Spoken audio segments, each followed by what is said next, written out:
ഞങ്ങളും ക്രൂശിക്കപ്പെട്ട ക്രിസ്തുവിനെ പ്രസംഗിക്കുന്നു. സ്തോത്രം.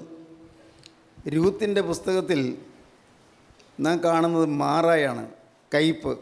കയ്പേറിയ അനുഭവങ്ങൾ. രൂത്തിന്റെ പുസ്തകത്തിൽ ആദ്യത്തെ അധ്യായത്തിൽ കാണുന്നത് ഒരു ഫ്യൂണറലാണ്, ഒരു ശവസംസ്കാരമാണ്. 1 അല്ല 3. എന്നാൽ ഒടുവിലത്തെ അധ്യായത്തിലേക്ക് വരുമ്പോഴേക്കും ഒരു ഫുൾനെസ് കാണുന്നു, ഒരു ഫീസ്റ്റ് കാണുന്നു, സന്തോഷത്തിൻ്റെ സതിര് കാണുന്നു. ആദ്യത്തെ അധ്യായത്തിൽ കയ്പ്, എന്നാൽ ഒടുവിലത്തെ അധ്യായത്തിൽ മധുരം, സ്വീറ്റ്നെസ്. കയ്പ് സ്വീറ്റ്നെസ്സായി മാറുന്നു, മധുരമായി മാറുന്നു. നിങ്ങൾക്ക് ആശയില്ലേ നിങ്ങളുടെ ജീവിതത്തിലെ കയ്പ് മാറാൻ? കയ്പേറിയ അനുഭവങ്ങൾ. എന്നും കരയാനേ ഉള്ളൂ, എന്നും ദുഃഖിക്കാനേ ഉള്ളൂ, എന്നും ദുഃഖം, എന്നും ഞെരുക്കം, എന്നും യാതന. എന്നുണ്ട് എൻ്റെ കഷ്ടതകൾക്കൊരു വിശ്രമം? കഷ്ടതകൾക്ക് വിശ്രമമില്ല. അങ്ങനെയല്ലേ പലരും ചിന്തിക്കുന്നത്? ആണല്ലോ, പലരുടെ അനുഭവം അങ്ങനെയാണല്ലോ. കഷ്ടതകൾക്ക് വിശ്രമമില്ല, എന്നും ദുരിതം. ഫ്യൂണറൽ, ശവസംസ്കാരങ്ങൾ നടക്കുന്നു. പക്ഷേ അവിടെ കൊണ്ട് തീരുന്നില്ല കാര്യം. ഇനിയുണ്ട് ഒരു വിവാഹം. ഒടുവിലത്തെ അധ്യായത്തിലേക്ക് വരുമ്പോൾ അവിടെ 1-ാം അധ്യായത്തിൽ സംസ്കാരം മാറിയിട്ട് ഒടുവിലത്തെ അധ്യായത്തിൽ വെഡ്ഡിങ് ഫീസ്റ്റ്, ഒരു വിവാഹ മഹോത്സവം. ദൈവത്തിന് സ്തോത്രം. പ്രിയപ്പെട്ടവരെ, നിങ്ങൾ വികാരജീവികളാകാൻ പറയുകയല്ല, പക്ഷേ നിങ്ങൾ കാര്യം ചെയ്യണം. കർത്താവ് അങ്ങനെയൊരു കാര്യം ഉണ്ടെങ്കിൽ, വേദപുസ്തകങ്ങൾ പറഞ്ഞിട്ടുണ്ടെങ്കിൽ, അങ്ങനെ ഒരു അനുഭവം ഉണ്ടെങ്കിൽ അത് ഇന്ന് എൻ്റെ ജീവിതത്തിൽ സാധിച്ചു തരണം. ഇന്ന് എൻ്റെ ജീവിതത്തിലെ എൻ്റെ കയ്പ് മാറ്റി എനിക്ക് മധുരം തരണം. കയ്പേറിയ അനുഭവങ്ങൾ മാറ്റി തരണം. ഞാൻ കണ്ടിട്ടുണ്ട് കയ്പേറിയ അനുഭവത്തിലുള്ളവർ, മധുരമായി തീർന്നവർ, അവരാനന്ദത്തോടെ സ്തുതിക്കുന്നത് ഞാൻ കണ്ടിട്ടുണ്ട്. ദൈവത്തെ മഹത്വപ്പെടുന്ന ഞാൻ കണ്ടിട്ടുണ്ട്. അതെല്ലാം ആനന്ദ അനുഭൂതികളാണ്. ദൈവത്തിന് വലിയ സന്തോഷമുണ്ടാകുന്ന കാര്യമാണ്. ജനങ്ങൾക്ക് സന്തോഷമുള്ള കാര്യമാണ്. കയ്പ് മാറി മധുരം വരുന്നു. ദൈവത്തിന് സ്തോത്രം. പ്രിയപ്പെട്ടവരെ, ആ വീട്ടിൽ 3 പേരാണ് പുരുഷന്മാർ. 3 പേര് ബേത്ലഹേമിൽ നിന്ന് മോവാബിലേക്ക് പോകുമ്പോൾ ആ ചുവടുവെപ്പിനെ തെറ്റിപ്പോയില്ലെന്ന് സംശയം. കാരണം അവർ ബേത്ലഹേമിൽ പാർത്തവരാണ്. ബേത്ലഹേം അപ്പത്തിൻ്റെ വീടാണ്, അപ്പത്തിൻ്റെ വീട്. എന്നാൽ അവർ മോവാബിലേക്ക്, കലഹദേശത്തേക്ക് പോയി. നഷ്ടമായി പോയി, പാടില്ലായിരുന്നു. പെട്ടെന്നുള്ള ഒരു പ്രയാസം കൊണ്ട് അവിടെ വിട്ടുപോയി. താൽക്കാലികമായ ഒരു പ്രയാസം കൊണ്ട് വിട്ടുപോയി. ക്ഷാമം വന്നു, ശരിയാണ്. ബേത്ലഹേമിൽ ക്ഷാമം വന്നു, അപ്പത്തിൻ്റെ വീട്ടിൽ ക്ഷാമം വന്നു, ദാരിദ്ര്യം വന്നു. അപ്പത്തിൻ്റെ വീട്ടിൽ ദാരിദ്ര്യം അങ്ങനെയും വരും. ധാരാളം സമ്പത്തുള്ള ചില തറവാടുകൾ ഇന്ന് ആഹാരത്തിന് പോലും മുട്ടുന്ന അനുഭവങ്ങളുണ്ട്. ധാരാളം ജീവിത സൗകര്യങ്ങളും ബന്ധുമിത്രാദികളും നല്ല അനേകം സൗകര്യങ്ങൾ വർദ്ധിച്ചു വരുന്നതായ ചില സാഹചര്യങ്ങളിലുള്ളവർ ഒന്നുമില്ലാത്തവരായി, അവർ ദരിദ്രരായി, ക്ഷീണിതരായി, അവശരായിത്തീരുന്ന സമൂഹങ്ങൾ ധാരാളം നാം കാണുന്നുണ്ട്. ഇല്ലേ? അനേകരങ്ങനെയാണ്. ഒരു കാലത്ത് സമൃദ്ധി ഉണ്ടായിരുന്നു. ബേത്ലഹേം അപ്പത്തിൻ്റെ വീടായിരുന്നു. അപ്പത്തിൻ്റെ വീട്ടിൽ ക്ഷാമം വന്നു. ക്ഷാമം വന്നപ്പോൾ അവർ ധൃതിപ്പെടാതെ എലീമേലക്കും ഭാര്യ നവമിയും മക്കൾ മഹ്ളോനും കില്യോനും 4 പേരും അവർ അധൈര്യപ്പെടാതെ, അപ്പത്തിൻ്റെ വീടാണല്ലോ, അപ്പം കിട്ടും, വരും എന്നുള്ള വിശ്വാസത്തോടെ നിന്നാൽ മതിയായിരുന്നു. എടുത്തു ചാടണ്ടായിരുന്നു. പ്രിയപ്പെട്ടവരെ, ഒരിക്കലും നിരാശപ്പെടരുത്. ഇപ്പോഴത്തെ ബിറ്റർനെസ് മാറും. ഇപ്പോഴത്തെ ഫാമിൻ, ഈ ക്ഷാമം മാറും. ഇനിയൊരു ഫീസ്റ്റ് വരും, വലിയൊരു സദ്യ വരും, വലിയൊരു സ്വീറ്റ്നെസ് വരും, വലിയൊരു മധുരം വരും. പ്രത്യാശിക്കുക. ദൈവത്തിന് സ്തോത്രം. പ്രത്യാശയോടിരിക്കുക. ഒരിക്കലും നിങ്ങൾ മനസ്സ് ക്ഷീണിച്ചു പോകരുത്. ഇത്രയും നാൾ പ്രാർത്ഥിച്ചല്ലോ, എനിക്കെന്താണ് മറുപടി കിട്ടാത്തത്? വിഷമിക്കണ്ട. ഇത്രയും നാളും പ്രാർത്ഥിച്ചല്ലോ, മോനെ നിൻ്റെ ഈ അവകാശവാദം താഴെ വയ്ക്ക്. നീ പ്രാർത്ഥിച്ചത് നിൻ്റെ പാപങ്ങൾ ഏറ്റുപറഞ്ഞ് ഉപേക്ഷിച്ചിട്ടല്ല. അതാണ് പറ്റിയത്. നിൻ്റെ പാപങ്ങളെല്ലാം ഏറ്റുപറഞ്ഞ് ഉപേക്ഷിച്ചിട്ടല്ല നീ പ്രാർത്ഥിച്ചത്. പാപങ്ങളെല്ലാം ഉപേക്ഷിച്ചു എന്ന് നല്ല ഉറപ്പ് വന്നെങ്കിൽ നിങ്ങൾ പ്രാർത്ഥിച്ചാൽ പ്രാർത്ഥനയ്ക്ക് ഫലം കിട്ടും, ഉറപ്പാണ്. നിങ്ങൾ ഈ ദൈവത്തിൻ്റെ സ്നേഹത്തെ നിങ്ങൾ വാസ്തവമായും രുചിച്ചറിയുക. ചോദിച്ചാൽ തരുന്നതിനാണ് ദൈവം, വിളിച്ചാൽ വിളി കേൾക്കുന്നതിനാണ് ദൈവം, പ്രാർത്ഥന കേൾക്കുന്നതിനാണ് ദൈവം. പ്രിയപ്പെട്ടവരെ, അങ്ങ് ദൂരെ ഇരിക്കുന്ന ഒരു ദൈവമല്ല, മരിച്ച് മൺമറഞ്ഞു പോയ ഒരു ക്രിസ്തുവല്ല. ഇന്നും ജീവിക്കുന്ന ദൈവം, ഇന്നും ജീവിക്കുന്ന ക്രിസ്തു. മോനെ, നിൻ്റെ പ്രയാസം യേശു കാണുന്നുണ്ട്. മോളെ, നിൻ്റെ പ്രയാസം യേശു കാണുന്നുണ്ട്. നിൻ്റെ കുടുംബത്തിലെ നിൻ്റെ വിഷമതകൾ യേശു കാണുന്നുണ്ട്. നിൻ്റെ വരൾച്ച യേശു കാണുന്നുണ്ട്. നിൻ്റെ ജീവിതത്തിൽ കടം വന്നു കയറിയത് യേശു കാണുന്നുണ്ട്. നീ വലഞ്ഞ് വിഷമിക്കുന്ന യേശു കാണുന്നുണ്ട്. എല്ലാം കാണുന്നൊരു ദൈവമുണ്ട്. എല്ലാറ്റിനും യേശുവിൻ്റെ അടുക്കൽ പരിഹാരവുമുണ്ട്. ദൈവത്തിന് സ്തോത്രം. യേശുവിൻ്റെ അടുക്കൽ പരിഹാരമുണ്ട്. പ്രിയപ്പെട്ടവർ, നിങ്ങൾ വിശ്വസിക്കൂ. എനിക്ക് ആശയ്ക്ക് വകയുണ്ടോ എന്നൊരു പുസ്തകം ഞാൻ എഴുതി. എനിക്ക് ആശയ്ക്ക് വകയുണ്ടോ? ആ പുസ്തകം അനേകർ ഉണർത്തി, അനേകർക്ക് പ്രത്യാശ വന്നു. ദൈവത്തിന് സ്തോത്രം. എനിക്ക് ആശയ്ക്ക് വകയുണ്ടോ? ചെറിയൊരു പുസ്തകമാണ്. പ്രിയപ്പെട്ടവരെ, ആശയ്ക്ക് വകയുണ്ട്. ക്ഷാമം ബാധിച്ചു. അപ്പത്തിൻ്റെ വീട്ടിൽ ക്ഷാമം, ബേത്ലഹേമിൽ ക്ഷാമം. പെട്ടെന്ന് അവർ പുറപ്പെട്ടുണ്ടായിരുന്നു, പക്ഷേ പുറപ്പെട്ടു. അവർ മോവാബിലേക്ക് പോയി. മോവാബോ അന്യജാതിക്കാരുടെ ദേശമാണ്. ഒരിക്കലും ഇസ്രായേലിലും മോവാബിലും തമ്മിൽ ബന്ധം ഉണ്ടാകരുതെന്ന് കർത്താവ് കൽപ്പിച്ചിട്ടുള്ളതാണ്. പാടില്ലാത്തതാണ്. ദൈവത്തിന് കൽപ്പനയുണ്ട്, വ്യക്തമായിട്ട് കൽപ്പനയുണ്ട്. എന്നാൽ മോവാബ് കലഹദേശമാണ്, ദ പ്ലേസ് ഓഫ് കോറൽ, കലഹത്തിൻ്റെ ദേശത്തേക്ക് ഇറങ്ങിപ്പോയി. അവിടെ നവമിയും ഭർത്താവ് എലീമേലക്കും ഉണ്ട്. ഈ മക്കൾ 2 പേരും അവിടെ 2 മോവാബി പെൺകുട്ടികൾ വിവാഹം കഴിച്ചു. മോവാബിയ പെൺകുട്ടികൾ, അവർ ആ ദേശത്തുള്ള പെൺകുട്ടികളാണ്. മഹ്ളോനും കില്യോനും 2 പെൺകുട്ടികളെ വിവാഹം കഴിച്ചു. ഒരാളുടെ പേര് ഓർപ്പ എന്നും മറ്റൊരാളുടെ പേര് രൂത്ത എന്നും.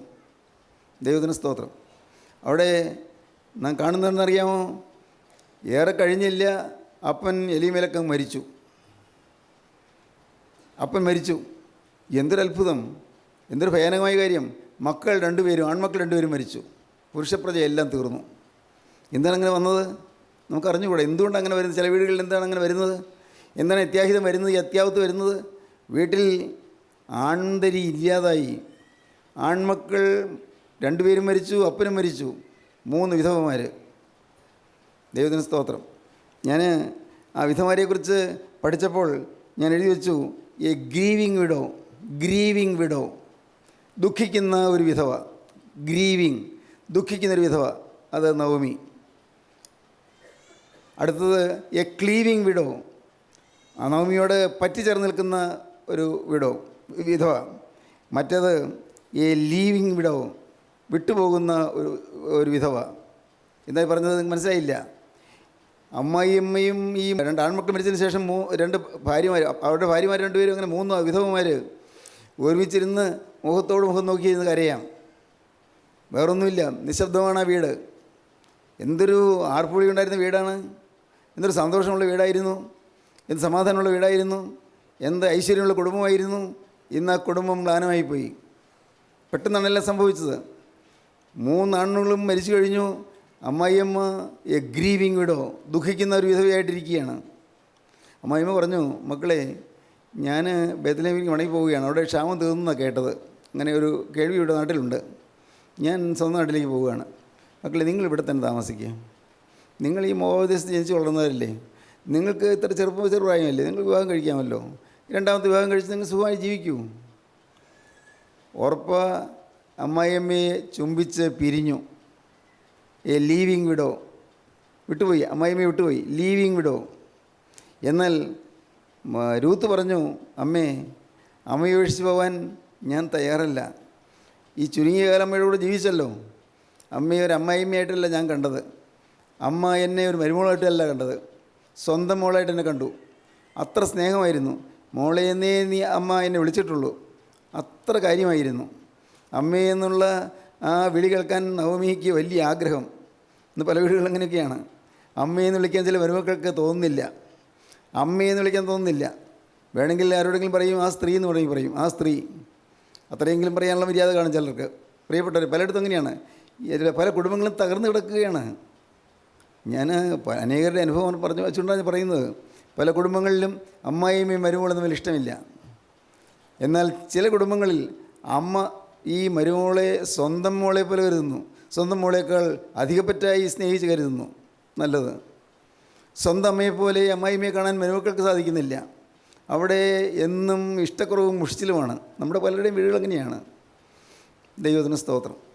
എന്നാൽ രൂത്ത് അമ്മായിയമ്മയോട് പറഞ്ഞു, അമ്മയുടെ കൂടെ ജീവിച്ച ഈ ചുരുങ്ങിയ കാലം കൊണ്ട് എനിക്ക് മനസ്സിലായി അമ്മയുടെ കൂടെ ജീവിതം അത് ഐശ്വര്യമാണെന്ന്. അമ്മയ്ക്കൊരു ദൈവമുണ്ടെന്ന് എനിക്ക് മനസ്സിലായി. ഒരു ദൈവമുണ്ട്. അമ്മ പ്രാർത്ഥിക്കുന്നതൊക്കെ ഞാൻ കാണാറുണ്ട്. അമ്മയുടെ പ്രാർത്ഥനയിൽ അമ്മ കണ്ണീരോടെ പ്രാർത്ഥിക്കുന്നതൊക്കെ ഞാൻ കാണാറുണ്ട്. അമ്മ ഏങ്ങലടിച്ച് കരഞ്ഞ് പ്രാർത്ഥിച്ച് കഴിഞ്ഞിട്ട് പിന്നീട് സന്തോഷത്തോടെ പുഞ്ചിരിയോടെ എഴുന്നേറ്റ് വരുന്നത് ഞാൻ കാണാറുണ്ട്. അമ്മയുടെ കൂടെ നിന്ന് എന്നോട് പോകാൻ പറയണ്ട, ഞാൻ പോവില്ല. അമ്മയുടെ കൂടെ ഞാൻ പോവില്ല. അമ്മയുടെ കൂടെ ഞാൻ അവിടെ തന്നെ ഞാൻ താമസിക്കും. നിൻ്റെ ദൈവം എൻ്റെ ദൈവം, നിൻ്റെ ജനം എൻ്റെ ജനം. ദൈവത്തിന് സ്തോത്രം. നീ മരിച്ചടക്കപ്പെടുന്നിടത്ത് ഞാനും മരിച്ചടക്കപ്പെടും. മരണം കൊണ്ട് അല്ലാതെ നാം പിരിയുകയില്ല. മരണം കൊണ്ട് മാത്രമേ നാം പിരിയുകയുള്ളൂ. എന്തൊരു ഡീപ്പ് സറണ്ടറാണ്, ഡീപ്പ് കമ്മിറ്റ്മെൻറ്റാണ്, എന്തൊരു ആഴമേറിയ സമർപ്പണമാണ്. ഞാൻ നിന്നെ വിട്ട് പിരിയുകയില്ല. നിൻ്റെ ദൈവം എൻ്റെ ദൈവം, നിൻ്റെ ജനം എൻ്റെ ജനം. മരണം കൊണ്ടല്ലാതെ നാം തമ്മിൽ പിരിയുകയില്ല. വളരെ വ്യക്തമായ ഒരു സമർപ്പണമാണ് രൂത്ത് പറഞ്ഞത്. ആ പെൺകുട്ടി ഭാഗ്യവതിയായി. ദൈവത്തിന് സ്തോത്രം. എ ക്ലീവിങ് വിഡോ, പറ്റിച്ചേർന്ന് നിൽക്കുന്ന ഒരു വിധവ. ദൈവത്തിന് സ്തോത്രം. ദൈവത്തോടും ദൈവജനത്തോടും ചേരുവാനുള്ള തീരുമാനം നിങ്ങൾക്ക് എടുക്കാമോ? നിങ്ങൾക്ക് രക്ഷപ്പെടാം. ദൈവത്തോടും ദൈവജനത്തോടും ചേരുവാനുള്ള തീരുമാനം. ദൈവത്തെയും ദൈവജനത്തെയും വിശ്വസിക്കണം. ദൈവത്തെയും വിശ്വസിക്കണം, ദൈവജനത്തെയും വിശ്വസിക്കണം. ഇന്ന് പലർക്കും ദൈവജനത്തെ വിശ്വാസമുണ്ട്, പക്ഷേ ദൈവത്തെ വിശ്വാസമില്ല. ദൈവജനത്തെ വലിയ കാര്യമാണ്. ദൈവമക്കൾ വചനം പറയുന്നതിലൊക്കെ പൂജിക്കും വേണമെങ്കിൽ. അങ്ങ് ചെയ്യരുതേ. ദൈവമക്കൾ ദൈവം പൂജിക്കേണ്ടവരല്ല, ആരാധിക്കേണ്ടവരല്ല. ഒരിക്കലും ഒരു ദൈവവേദനയും പൂജിക്കരുത്. ഒരു ദൈവവേദനയും നിങ്ങൾ ദൈവമായിട്ട് കാണരുത്. ദൈവത്തിൻ്റെ സ്ഥാനത്ത് നിങ്ങൾ കാണരുത്. ദൈവവൈദങ്ങളെല്ലാം വെറും ദൈവത്തിൻ്റെ വേലക്കാർ മാത്രം, ദൈവത്തിൻ്റെ അടിമകൾ മാത്രം. ദൈവത്തിന് സ്തോത്രം. ഞാൻ കുറച്ചുകൂടി ഒന്ന് കൃത്യപ്പെടുത്തി പറയട്ടെ. നിങ്ങൾ ഇപ്പോൾ ഈ പറയുന്ന ഞാനിവിടെ ദൈവത്തിൻ്റെ വേല ചെയ്യുന്നു, ശരിയാണ്. പക്ഷേ നിങ്ങൾ എന്നിലും ആശ്രയിക്കരുത്. നിങ്ങൾക്ക് എന്നെ ബഹുമാനിക്കാം, കുഴപ്പമില്ല. ദൈവമക്കളെ ആദരിക്കാം, കുഴപ്പമില്ല. പക്ഷേ ആരാധിക്കരുത്. ഒരു വിശുദ്ധനെയും ആരാധിക്കരുത്, ഒരു ശുദ്ധിമതിയെയും ആരാധിക്കരുത്. ആരാധനയ്ക്ക് യോഗ്യൻ ഒരേ ഒരാൾ മാത്രം, കർത്താവായ യേശുക്രിസ്തു മാത്രം. ദൈവത്തിന് സ്തോത്രം. യേശുക്രിസ്തുവിൽ ആശ്രയിക്കുക, യേശുക്രിസ്തുവിൻ്റെ മക്കളെ ആദരിക്കുകയും ചെയ്യുക. ദൈവത്തെ വിശ്വസിച്ച് ആരാധിക്കുക, ദൈവമക്കളെ ആദരിക്കുക, ബഹുമാനിക്കുക. മതി, ധാരാളം മതി. ആദരിക്കുക. ദൈവത്തിന് സ്തോത്രം. പ്രിയപ്പെട്ടവരെ, ദൈവത്തെയും ദൈവജനത്തെയും സ്വീകരിക്കാൻ രൂത്ത് തീരുമാനിച്ചു. ഇതുവരെയും പരിചയമില്ലാത്ത ദൈവമാണ്. ഈ വിവാഹത്തിന് ശേഷമാണ് അവൾക്ക് ദൈവത്തെ പരിചയം കിട്ടിയത്. അമ്മായിയമ്മ പറയുന്നത് കേട്ടുള്ള പരിചയമേ ഉള്ളൂ. പക്ഷേ അവൾക്ക് യേശുവിനോട്, ജീവനുള്ള ക്രിസ്തുവിനോട്, നിത്യനായ ദൈവത്തോട് അവൾക്കൊരു ബന്ധം കിട്ടി, ഒരു സ്നേഹബന്ധം കിട്ടി. വീണ്ടും അത് തന്നെ പറയാൻ പോവുകയാണ്. ഇന്ന് എൻ്റെ സഹോദരി സഹോദരന്മാരെ, നിങ്ങൾക്ക് യേശു ക്രിസ്തുവിനോടൊരു ബന്ധം കിട്ടുമോ? നിങ്ങൾക്ക് ആഗ്രഹിക്കുമോ? നിങ്ങൾ തനിയെ മുട്ടുകുത്തിയിട്ട്, എൻ്റെ കർത്താവേ, ഞാനിതാ ഒരു അഗതിയായി വന്നിരിക്കുന്നു, ഞാനിതാ ഒരു അല്പപ്രാണിയായി വന്നിരിക്കുന്നു, ഞാനിതാ ഒരു അനാഥനായി വന്നിരിക്കുന്നു, ഞാനിതാ ഒരു ആവശ്യക്കാരനായി വന്നിരിക്കുന്നു, കർത്താവേ എൻ്റെ അടുക്കലേക്ക് നീ ഒന്ന് കടന്നു വരണമേ എന്ന് നിങ്ങൾ പറഞ്ഞു നോക്കൂ. കാണാം യേശുവിൻ്റെ അരികിൽ വരുന്നത്. നിങ്ങൾക്ക് അനുഭവിക്കാം. ദൈവത്തിന് സ്തോത്രം. ദൈവത്തിൻ്റെ നാമം മഹത്വപ്പെടട്ടെ. നിങ്ങൾ വിളിച്ചപേക്ഷിക്കുമ്പോൾ വിളി കേൾക്കുന്നതിനായ ദൈവമുണ്ട്. സ്വർഗസ്ഥനായ ഞങ്ങളുടെ പിതാവേ എന്ന് വിളിക്കുമ്പോൾ, ഹൃദയത്തിൻ്റെ ആഴത്തിൽ നിന്ന് അപ്പനെ അപ്പനായി കണ്ടുകൊണ്ട് വിളിക്കുമ്പോൾ അപ്പൻ ഇറങ്ങി വരും നിങ്ങളുടെ അരികിലേക്ക്. ഹൃദയം നുറങ്ങി കരഞ്ഞുകൊണ്ട്, കർത്താവേ എൻ്റെ പാവങ്ങൾ ക്ഷമിക്കണമേ, ഇനി മേൽ പാവം ചെയ്യുകയില്ലെന്ന് പറഞ്ഞുകൊണ്ട് കർത്താവിൻ്റെ അരികിലേക്ക് ചെല്ലുമ്പോൾ കർത്താവ് നമ്മെ സ്വീകരിക്കും, കർത്താവ് നമ്മെ അനുഗ്രഹിക്കും. ദൈവത്തിന് സ്തോത്രം. കർത്താവിൻ്റെ കൃപ നമ്മുടെ മേൽ വരും. സഹോദരങ്ങളെ, അതൊരു അപൂർവമായ ഭാഗ്യമാണ്. ഇന്ന് നിങ്ങൾ ഓരോരുത്തരും ഈ ഭാഗ്യം അനുഭവിക്കണമെന്ന് പറയുന്നത്. സാധിക്കും നിങ്ങൾക്ക്. അതിന് വേറെ ഒരു പൈസയും മുടക്കണ്ട, ആർക്കും സംഭാവനയും കൊടുക്കണ്ട. പ്രിയപ്പെട്ടവരെ, നിങ്ങൾ എത്ര പ്രാവശ്യം ഈ കൂട്ടായ്മ വന്നാലും ഒരു പൈസ പോലും നിങ്ങൾ ചോദിക്കുകയില്ല, സംഭാവന ചോദിക്കുകയില്ല. അതല്ല ഞങ്ങളുടെ ലക്ഷ്യം. ഞങ്ങൾക്ക് ലക്ഷ്യം മാത്രമേ ഉള്ളൂ. എല്ലാവരും യേശുവിനെ കണ്ടെത്തണം. എല്ലാവരും ക്രൂസിൻ്റെ രക്ഷാസന്ദേശം ഗ്രഹിക്കണം. എല്ലാവരും ക്രൂസിൻ്റെ ചുവട്ടിൽ വീഴണം. എല്ലാവരും ജീവിതം കർത്താവിന് സമർപ്പിക്കണം. ഒരിക്കൽ വീണ്ടും വരുന്നതിനായ ക്രിസ്തുവിനെ ഇന്ന് സ്വീകരിച്ചാൽ അന്ന് ക്രിസ്തു സന്നിധിയിലേക്ക് പറന്നു വരാൻ സാധിക്കും. ഇല്ലെങ്കിൽ ഉപേക്ഷിക്കപ്പെടും. അതുകൊണ്ട് ഒരേ ഒരു ലാക്ക് മാത്രമേ ഞങ്ങൾക്കുള്ളൂ. പ്രിയപ്പെട്ടവരെ, നിങ്ങൾ പലവട്ടം വന്നവരല്ലേ, അവർക്ക് മനസ്സിലാകും. വരാത്തവർ അവർക്ക് വേണ്ടി പറയുകയാണ്. നിങ്ങൾ എത്ര പ്രാവശ്യം വന്നാലും ഒരു പണപ്പിരിവ് ചോദിക്കുകയില്ല, ഇല്ല, ഉണ്ടാകുകയില്ല. ദൈവത്തിന് സ്തോത്രം. ദൈവത്തിൻ്റെ വലിയ നാമം മഹത്വപ്പെടട്ടെ.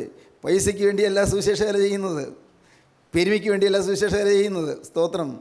ആരുടെയും ബഹുമതിക്ക് വേണ്ടിയോ പ്രതാപത്തിന് വേണ്ടിയോ അല്ല സുവിശേഷ വേല ചെയ്യുന്നത്. ഒരേ ഒരു ലക്ഷ്യം മാത്രം. എല്ലാവരും അധിക്ഷേപിച്ചിട്ടും, ഉന്നതന്മാർ കളിയാക്കിയിട്ടും, അത്യുന്നതന്മാർ ആക്രമിച്ചിട്ടും ഒട്ടും പതറാതെ, ഒട്ടും കൂട്ടാക്കാതെ നിൽക്കുന്ന എന്തുകൊണ്ടാണെന്നറിയാമോ? ക്രിസ്തുവിൽ പിടുത്തം കിട്ടിയിട്ടുണ്ട്. മുകളിലേക്ക് കൈ നീട്ടി ആ ദാവീദിൻ്റെ കൊമ്പ്, ഹല്ലേലൂയ, ഒടിയാത്ത കൊമ്പ്, ആ കൊമ്പ് നിത്യനായ രാജാതിരാജാവിൻ്റെ കുരിശിൻ്റെ ആ ഒരഴി കയ്യിൽ കിട്ടിയത് കൊണ്ട് ഇന്ന് പിടിച്ചു നിൽക്കുന്നു. ദൈവത്തിന് സ്തോത്രം. ആക്രമിച്ച് തകർക്കേണ്ടതായിരുന്നു, ആക്രമിച്ച് ഒഴിവാക്കേണ്ടതായിരുന്നു. മിണ്ടാതാക്കുമായിരുന്നു. ഒരിടത്തും മിണ്ടാൻ പറ്റാത്ത രീതിയിൽ എന്നെ സൈലൻ്റാക്കാൻ നോക്കിയിട്ടുണ്ട്, എന്നെ നിശബ്ദനാക്കാൻ നോക്കിയിട്ടുണ്ട്. പക്ഷേ ഇതുവരെയും നിശബ്ദനാകാതെ ഞാൻ ദൈവത്തിന് വേല ചെയ്തു. എന്തുകൊണ്ട്? എത്ര ഉന്നതന്മാരെ ശ്രമിച്ചാലും എളിയപ്പോകാത്തതാണ് ഈ കർത്താവിൻ്റെ കൃപ. ഹല്ലേലൂയ, ദൈവത്തിന് സ്തോത്രം. പ്രിയപ്പെട്ടവർ, ഞാൻ പറയാറുണ്ടല്ലോ, പന്ത് നല്ലപോലെ കാറ്റുള്ളതാണെങ്കിൽ അടിച്ച് താഴ്ത്തിയിട്ടാൽ ആ പന്ത് അവിടെ കിടക്കുകയില്ല. കിടക്കവിടെ എന്ന് പറഞ്ഞ് അടിച്ചാലും പന്ത് അതിലേറെ ശക്തിയോടെ പൊന്തി വരും. കാരണം അതിനകത്ത് കാറ്റുണ്ട്. സ്തോത്രം. കാറ്റ് വേണം. ഞാൻ ഭാരത്തോടെ പറയുകയാണ്, അനേകർക്ക് ഈ കാറ്റിനെക്കുറിച്ച് വിചാരമില്ല. പരിശുദ്ധാത്മാവിന് നിറവ് വേണം. എത്ര ശക്തിയായിട്ട് ആഞ്ഞടിച്ചാലും ഈ പന്ത് പൊന്തി വരും. അത് അവിടെ കിടക്കണം. നിർബന്ധമായിട്ട് ആഞ്ഞടിച്ചാൽ കിടക്കുകയില്ല, അത് പൊന്തി വരും. കാരണം അതിനകത്ത് കാറ്റുണ്ട്. പ്രിയപ്പെട്ടവരെ, നിങ്ങളുടെ ഉള്ളിൽ സ്വർഗത്തിൻ്റെ കാറ്റ് വേണം. പരിശുദ്ധാത്മാവിൻ്റെ ആ ജീവൻ്റെ കാറ്റ് വേണം. ജീവൻ്റെ ആത്മാവ് വേണം. ജീവൻ്റെ ആത്മാവ് നിങ്ങൾക്കുണ്ടാകണം. വീണ്ടും ഞാൻ പറയുകയാണ്, ഇന്ന് ഇത് കേട്ടുകൊണ്ട് പോകുമ്പോൾ നിങ്ങൾ വെറുതെ വെറുങ്കൈയായി പോകരുത്. ആത്മാവിനെയും പ്രാപിച്ചുകൊണ്ട് വേണം പോകാൻ. കർത്താവ് അന്ന് സേവ്യൻ മാളിയിൽ വന്ന് കർത്താവ് ഭാരത്തോടിരിക്കുന്ന ശിഷ്യന്മാരുടെ മേൽ ഊതി, നിരാശപ്പെട്ട് തളർന്നിരിക്കുന്ന ശിഷ്യന്മാരുടെ മേൽ ഊതി. നിങ്ങൾ പരിശുദ്ധാത്മാവിനെ കൈക്കൊള്ളുമെന്ന് പറഞ്ഞു. ഉയർത്തെഴുന്നേറ്റ ദിവസം തന്നെ ഉയർപ്പ് ഞായറാഴ്ച തന്നെ കർത്താവിൻ്റെ ശിഷ്യന്മാരുടെ അടുക്കലേക്ക് ചെന്നു. ശിഷ്യന്മാളിയിൽ ഒരു വട്ടം കൂടി ഇരുന്ന് ദുഃഖിച്ചിരിക്കുകയാണ്. കർത്താവ് കടന്നുപോയല്ലോ, കർത്താവിനെ ക്രൂശിച്ചല്ലോ, നാം വിചാരിച്ചതുപോലും നടന്നില്ലല്ലോ. റോമൻ സർക്കാരിനെതിരെ ഒരു സംഘമായി നിന്ന് പടവരുതാമെന്നാണല്ലോ വിചാരിച്ചത്. യേശു ക്രിസ്തു സാമ്രാജ്യത്തിൻ്റെ അധിപതിയായി വാഴുമെന്നാണല്ലോ വിചാരിച്ചത്. യേശുവിനെ അവർ നിശ്ചിതമായി കഠിനമായി ഉപദ്രവിക്കുകയും യേശുവിനെ ക്രൂശിക്കുകയും ചെയ്തല്ലോ. നിരാശയോട് ശിഷ്യന്മാരിരുന്നപ്പോൾ യേശു ആ നിരാശപ്പെട്ടവരുടെ അടുക്കലേക്ക് കടന്നു വന്നു. സ്തോത്രം. കർത്താവ് അവരുടെ മേൽക്കരമുയർത്തി ആദ്യം പറഞ്ഞു, നിങ്ങൾക്ക് സമാധാനം. ഹല്ലേലൂയ! എന്തൊരാശ്വാസം! നീറിപ്പുകയുന്ന മനസ്സോടുകൂടി ഇരുന്നവരുടെ മധ്യത്തിൽ യേശു കരമുയർത്തി, നിങ്ങൾക്ക് സമാധാനം എന്ന് പറഞ്ഞു. എന്നിട്ട് കർത്താവ് അവരുടെ മേൽ ഊതി പരിശുദ്ധാത്മാവിനെ കൈക്കൊള്ളിന്ന് പറഞ്ഞു. സഹോദരങ്ങളെ, നാം ആത്മാവിൽ സ്തുതിക്കുമ്പോൾ പരിശുദ്ധാത്മാവിന് ഊതുകയാണ്. ദൈവത്തിന് സ്തോത്രം. ആത്മാവിൽ സ്തുതിക്കുമ്പോൾ പരിശുദ്ധാത്മാവിനോട് ഉള്ളത്തിലേക്ക് ഊതി തരികയാണ്. പരിശുദ്ധാത്മാവ് തമ്മിൽ നിറയുകയാണ്. മാറായിലെ കയ്പ് മധുരമായി തീരും. ദൈവത്തിന് സ്തോത്രം. Grieving widow, a cleaving widow and a leaving widow. ദൈവത്തിന് സ്തോത്രം. ദുഃഖിക്കുന്ന ഒരു വിധവ, പറ്റിച്ചേർന്ന് നിൽക്കുന്ന ഒരു വിധവ, വിട്ടുപോകുന്ന ആ ഒരു വിധവ. ദൈവത്തിന് സ്തോത്രം. രോത്തമായിമയോട് പറ്റി നിന്നു. ദൈവത്തിന് സ്തോത്രം. ഇന്ന് ഇത് കേട്ടുകൊണ്ടിരിക്കുമ്പോൾ തന്നെ നിങ്ങളൊരു തീരുമാനമെടുക്കുക. നിങ്ങൾക്ക്, കർത്താവേ, ഞാനിതാ എന്നെ നിൻ്റെ കരങ്ങളിലേക്ക് തരുന്നു. എനിക്ക് മറ്റൊന്നും അറിയാൻ പാടില്ല. ഒരു കാര്യം മാത്രമേ അറിയാവൂ, ഞാനൊരു പാപിയാണ്. ഒരു കാര്യം കൂടി അറിയാൻ കർത്താവേ, നീ എൻ്റെ രക്ഷകനാണ്. വീണ്ടും ഒരു കാര്യം കൂടി അറിയാൻ കർത്താവേ, എൻ്റെ കഴിഞ്ഞകാല പാവങ്ങളെല്ലാം നിൻ്റെ രക്തത്താൽ കഴുകുമെന്ന് ഞാൻ വിശ്വസിക്കുന്നു. മതി. സ്തോത്രം. മതി. പ്രിയപ്പെട്ടവരെ, കൂടുതലൊരു അറിവും വേണ്ട, അതിന് പഠിപ്പും വേണ്ട, പാണ്ഡിത്യവും വേണ്ട, ഇംഗ്ലീഷ് ഭാഷാ പരിജ്ഞാനം വേണ്ട. നിങ്ങൾക്ക് വലിയ പാണ്ഡിത്യമൊന്നും കിട്ടണമെന്നില്ല. ഒറ്റയ്ക്കൊരു കാര്യം മാത്രം, ഞാനൊരു പാവിയാണ്. ഇതുവരെ അഭിമാനിക്കത്തക്കതായിട്ട് ഒന്നും എൻ്റെ ജീവിതത്തിലില്ല. എനിക്ക് സന്തോഷിക്കാനോ അഭിമാനിക്കാനോ പ്രശംസിക്കാനോ എൻ്റെ കയ്യിൽ ഒന്നുമില്ല. ആകെയുള്ളത്, യേശുവേ, നീ എന്നെ സ്നേഹിക്കുന്നു. ഹല്ലേലൂയ! എൻ്റെ പ്രിയപ്പെട്ടവരെ, യേശു സ്നേഹിക്കുന്നു എന്ന് മനസ്സിലാക്കുന്നതൊരു വലിയ കണ്ണുകാഴ്ചയാണ്, വലിയ വെളിവാണ്. യേശുവേ, നീ എന്നെ സ്നേഹിക്കുന്നു. ഞാൻ എത്ര നിസ്സാരനായിട്ട് നീ എന്നെ സ്നേഹിച്ചല്ലോ. എൻ്റെ കർത്താവേ, ഏറ്റവും അല്പപ്രാണിയായിട്ടും നീ എന്നെ സ്നേഹിച്ചല്ലോ. ഞാൻ ഇത്ര നിസ്സാരനായി അല്പപ്രാണിയായിട്ട് ഇരുന്നിട്ടും നീ എന്നെ സ്നേഹിച്ചല്ലോ. എൻ്റെ കാര്യം നീ അന്വേഷിക്കുന്നല്ലോ. ദൈവത്തിന് സ്തോത്രം. സഹോദരങ്ങളെ, നിങ്ങൾ വിശ്വസിക്കൂ. നിങ്ങളാരും ഒഴിവുള്ളവരല്ല. നിങ്ങളെല്ലാവരെയും കർത്താവ് കാണുന്നുണ്ട്. എല്ലാവരെയും യേശു സ്നേഹിക്കുന്നുണ്ട്. നിങ്ങൾ യാദൃച്ഛികമായി ഇവിടെ കടന്നു വന്നവരല്ല, യാദൃച്ഛികമായി എത്തി നോക്കിയവരല്ല. നിങ്ങളെ സ്വർഗം കണ്ടാണ് ഇവിടെ വന്നത്. നിങ്ങൾ സ്വർഗം വിളിച്ചാണ് നിങ്ങളിവിടെ വന്നത്. ജീവനുള്ള ക്രിസ്തുവിൻ്റെ വിളി നിങ്ങളുടെ മേൽ വന്നതാണ് നിങ്ങളിവിടെ വന്നത്. ഇപ്പോൾ നിങ്ങൾ കാര്യം ചെയ്യൂ. കർത്താവേ, എൻ്റെ മേൽ ഊതണമേ. ഹല്ലേലൂയ! പരിശുദ്ധാത്മാവിൻ്റെ കാറ്റാൽ എൻ്റെ ജീവിതം ഒന്ന് രൂപാന്തരപ്പെടണമേ. ഹല്ലേലൂയ! പരിശുദ്ധാത്മാവിൻ്റെ കാറ്റാൽ എൻ്റെ ജീവിതത്തിൻ്റെ കൊടുങ്കാറ്റുകൾ ശാന്തമാക്കണമേ കർത്താവേ. പരിശുദ്ധാത്മാവിൻ്റെ കാറ്റിനാൽ എൻ്റെ ജീവിതത്തിൻ്റെ ഉരുകുന്ന അനുഭവങ്ങൾ മാറ്റിത്തരണമേ കർത്താവേ. എൻ്റെ ജീവിതത്തിലെ ദുഃഖങ്ങൾ മാറ്റിത്തരണമേ കർത്താവേ. എൻ്റെ മാറാ മാറ്റി എനിക്കൊരു മധുരം തരണമേ. ദൈവത്തിന് സ്തോത്രം. മാറായിലെ കയ്പ് മാറ്റി മധുരം തരുന്ന യേശുവേ, നീ ഇന്ന് എൻ്റെ ഹൃദയത്തിലേക്ക് കടന്നു വന്ന് എൻ്റെ നായകനായി വാഴണമേ. എൻ്റെ ഹൃദയത്തിൽ നീ വസിക്കണമേ. എൻ്റെ കാര്യങ്ങൾ നീ നോക്കണമേ. എന്നെ നീ സ്വീകരിക്കണമേ. ഞാൻ നിസ്സാരനാണ് കർത്താവേ, ഞാൻ പാപിയാണ് കർത്താവേ. ഇനി എനിക്ക് അഭിമാനിക്കാൻ ഒന്നുമില്ലെന്ന് ഞാൻ വീണ്ടും വീണ്ടും ഏറ്റു പറയുന്നു. അഭിമാനിക്കാൻ ഒന്നുമില്ല, ഒരു പാരമ്പര്യമില്ല കർത്താവേ. എനിക്ക് വേണ്ടി പ്രാർത്ഥിക്കാൻ ആരുമില്ല, എൻ്റെ കാര്യം പറയാൻ ആരുമില്ല, എനിക്ക് വേണ്ടി ഒന്ന് വാദിക്കാൻ ആരുമില്ല. എൻ്റെ കർത്താവേ, ഞാനിതാ നിസ്സാരനാണ്, ഞാൻ ആരോരും ഇല്ലാത്തവനാണ്, ആരോരും ഇല്ലാത്തവളാണ്. ആരും എന്നെ സ്നേഹിക്കുന്നില്ല, ആർക്കും എന്നെ കരുതലില്ല. പക്ഷേ യേശുവേ, ഞാൻ അറിയുന്നു നീ എന്നെ സ്നേഹിക്കുന്നുണ്ട്. ഹല്ലേലൂയ! അനാഥനെ സ്നേഹിക്കുന്ന യേശുവേ, നീ എന്നെ സ്നേഹിക്കുന്നുണ്ട് ഞാൻ വിശ്വസിക്കുന്നു. ഇപ്പോൾ ഞാനിതാ എന്നെ നിൻ്റെ പാദപീഠത്തിലേക്ക് ഞാൻ സമർപ്പണം ചെയ്യുന്നു. ഹല്ലേലൂയ! മുഴുവനായി അർപ്പിക്കുന്നു കർത്താവേ. എൻ്റെ ദേഹവും ദേഹിയും ആത്മാവും നിൻ്റെ പാദപീഠത്തിൽ ഞാൻ അർപ്പണം ചെയ്യുന്നു. നാഥാ, നീ എന്നെ കൈക്കൊള്ളണമേ, നീ എന്നെ സ്വീകരിക്കണമേ, എൻ്റെ നിൻ്റെ കരം വയ്ക്കണമേ, എന്നെ അനുഗ്രഹിക്കണമേ. ദൈവത്തിന് സ്തോത്രം. ഹല്ലേലൂയ! ദൈവത്തിന് സ്തോത്രം. ജീവനുള്ള ദൈവമേ, സ്നേഹം നിറഞ്ഞ പരിശുദ്ധ പിതാവേ, അവിടുത്തെ പാദപീഠത്തിലേക്ക് ഇന്ന് ഞങ്ങൾക്കൊരു ഭാഗ്യം തന്നതിനായി സ്തോത്രം. അപ്പോൾ ഈ മക്കളെല്ലാം അനുഗ്രഹിക്കണമേ, എല്ലാവരുടെ മേൽ തൃക്കരം വയ്ക്കണമേ കർത്താവേ. പുതിയ തീരുമാനമെടുത്തിട്ട പേര് സ്വർഗ്ഗരാജ്യത്തിൽ ജീവൻ്റെ പുസ്തകത്തിൽ എഴുതി ചേർക്കണമേ. സ്വർഗീയ പൗരത്വം നൽകണമേ. ക്രൂശിൻ്റെ മിത്രങ്ങളായി, ക്രൂശിൻ്റെ സാക്ഷികളായി പോകുക എല്ലാവർക്കും ഭാഗ്യം നൽകണമേ. ആരും ഇനി ക്രൂശിൻ്റെ ശത്രുവായി ജീവിക്കാൻ ഇടവരാതെ കർത്താവേ, എല്ലാവരെയും നിൻ്റെ ചേർത്ത് അണച്ചുകൊള്ളണമേ. നാഥ, അവിടുത്തെ രണ്ടാമത്തവരിനോട് ഞങ്ങൾ എല്ലാവരും ഒരുക്കണമേ. യേശു ക്രിസ്തുവിൻ്റെ പരിശുദ്ധമായ നാമത്തിൽ പ്രാർത്ഥിക്കുന്ന കുറയോടെ കേൾക്കണമേ. ആമീൻ.